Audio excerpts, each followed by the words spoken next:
Super Mario Sunshine came out on July 19, 2002 for the Nintendo GameCube, and was the sequel 3D game for Super Mario 64. Mario Sunshine is a fun game through and through, and a perfect game to replay during the summer season, with the bright sun hitting Mario, exploring the tropical island of Isla Delfina, and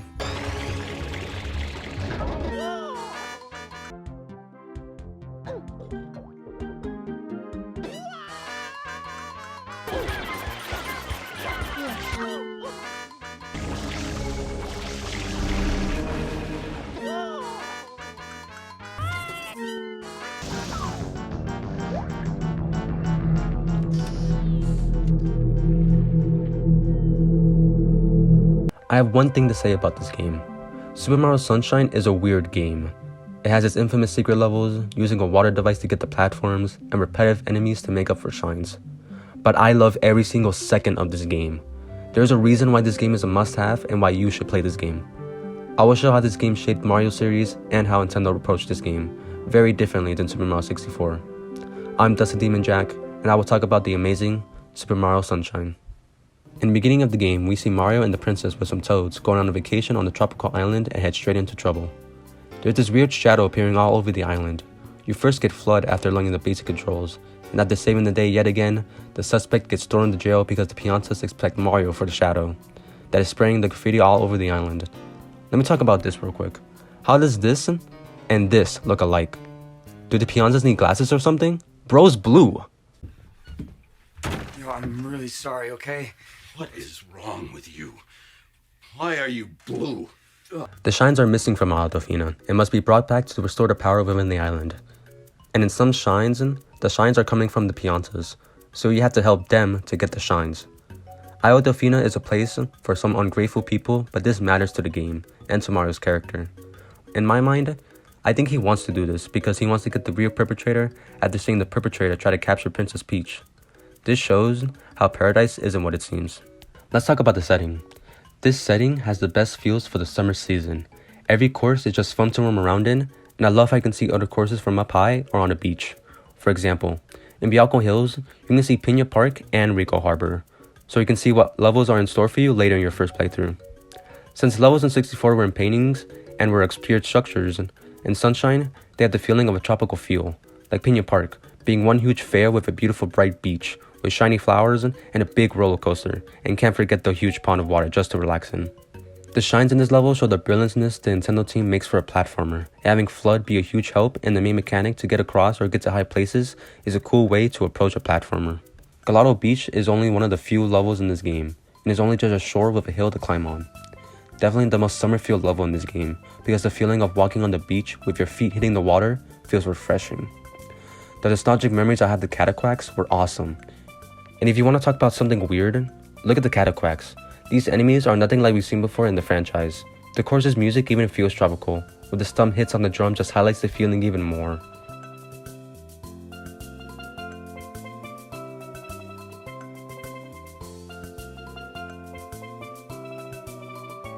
Delfino Plaza has the most iconic song, being used in memes and videos on YouTube. And I have to say, Delfino Plaza is one of the best hub areas in gaming. It's so iconic, the music using the Italian style with a guitar.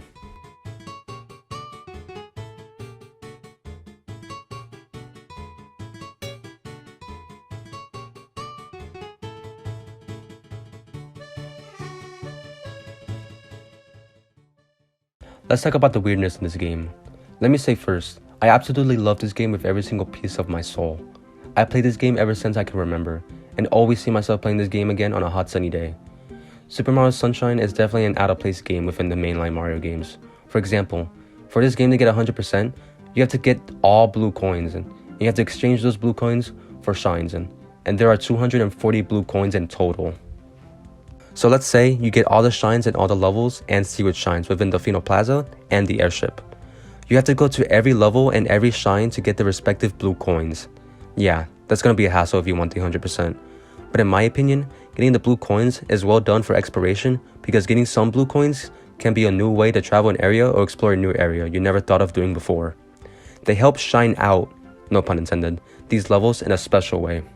But it can get really annoying trying to get all 240 of them. In every course, there's 30 blue coins, but they don't tell you which ones you got or which ones you're missing. So you either have to deduct them yourselves or look up on the wiki or watch a YouTube video on it. And I won't blame you for that. Nintendo putting these blue coins is kind of weird, because in 64, there are secret stars, but they were hidden within the castle and secret levels. And yes, there are secret shines in Sunshine, like in Defino Plaza and its courses, but having an extra stash of shines hidden within blue coins is definitely out of place. This style of gameplay is shown throughout the whole game, and having to beat the same boss 3 separate times. You also fight Glooper Blooper 3 times, and race Plantissimo 3 times as well. You also have to chase down Shadow Mario 7 times in every course, and you can't forget the red coin missions. The thing I see a lot in Sunshine fans is that they hate these red coin missions, and I can see why, but in my opinion, these are one of my favorite shines. Like every time I collect a coin or red coin, I love hearing the chime of getting that coin, because it reawakens that feeling I have for the game and the absolute fun I had while getting these red coins in some of my favorite levels. Just wanted to mention, I love the art style of the coins in this game. Just like the HD render of these coins just look really cool to me. Another weirdness in this game is the secret levels, where you first have to get the shine without FLUDD, and then after you get the shine, you have to do the whole course again for the red coins, but with FLUDD, which shows the best ways for platforming in this game. Since we are talking about the secret levels, let's dive into these levels.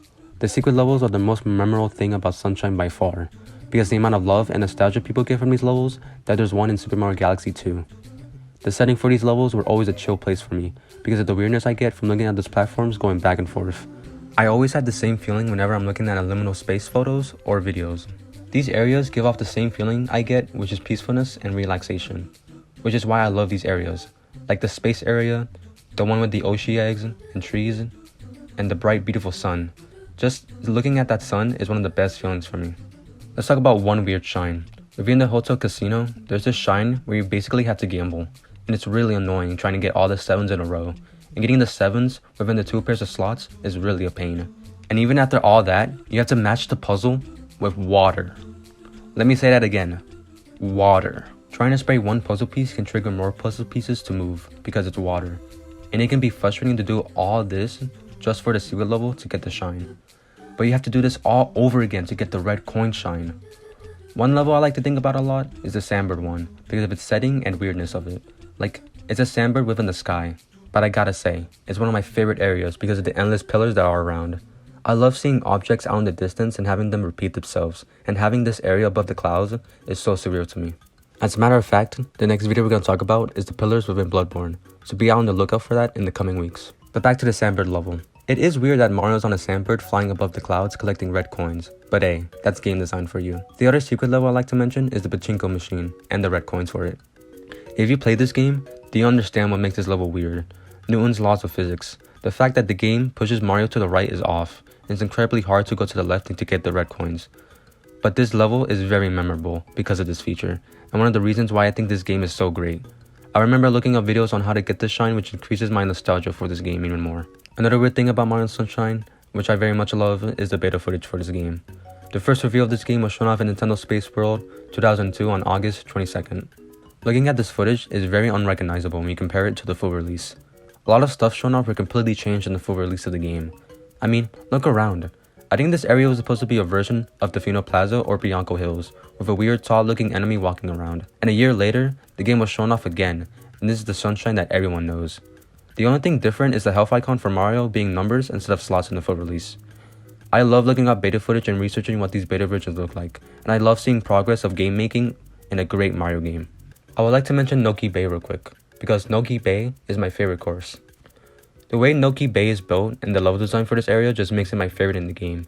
The atmosphere of a cliffside waterfall is awesome for a 3D Mario game. Just looking at the water just makes me want to drink it. It looks so drinkable. I always love going up to the secret passages to get the shine or look for blue coins, and doing the boss for the underground area. The underwater area is at first off unsettling and creepy, because it's the bottom of an ocean, and looking at the pillars and windows just reminds me of the comfort I feel in liminal space pictures, like how the secret levels do. Now the glitches. Glitches in games can be very bad for a game, because they can downgrade the game and the reputation for that game. But for Super Mario Sunshine, these glitches are just downright fun. One glitch that I say a lot of people don't know about is the out of bounds glitches, like this one on Delfino Plaza, where behind the big shine sprite, there's a small waterfall, And all you have to do is just hug the wall and swim down, and boom, you're out of bounds, and you can explore the bottom of the water without losing any health. And that's just really fun to me. I think the most fun one is the one in Bianco Hills. First, you have to get the rocket nozzle and use it until the last bit of water is used. And once you've done that, get on a rope and get hit by a wind spirit. You've just entered heaven. Not gonna lie, this glitch is just so fun to do when you're bored or you want to do extra stuff after getting the 120 shines. The thing is, if you go really high up, you would have to wait a few minutes to go back down, and sometimes Mario hits the floor and just breaks his neck. It's really funny to look at. One more glitch I like to show off is the one with Yoshi. Once you get Yoshi, just go to where the fruits are and hug this specific wall, and if you get the right frame, you can just clip right through. And once you've done that, jump a few feet so you won't die instantly. And now, you can explore the bottom of the ocean with Yoshi. And you know that one level with the lily pads and the red coins? Yeah, you can just use this glitch to get over there without going through the long way with the boats. Pretty cool, right? I love these types of glitches in games because they can make the game so much funnier and so much fun than it already is. To put this video to the end, I gotta say this again. Super Mario Sunshine is an amazing game. I love this game. This game has been embedded into my brain ever since putting that disc back in 2008. I always find myself lost in these areas just because the art style is so creative. This game is fast-paced with a strange, unusual, and of course, the annoying things. Over the years, I've loved to learn this game more and more the more I play it. I know this game has a lot of flaws and it doesn't make it perfect, but that's okay. I love how they do it right. I had so much fun making this video, and for Mario fans out there, the feeling of Mario sleeping on a beach while I put my controller down and listen to the wonderful music never fails to put a smile on my face during a sunny hot day. I'm Dusty Demon Jack, and thank you so much for watching. Have a great day.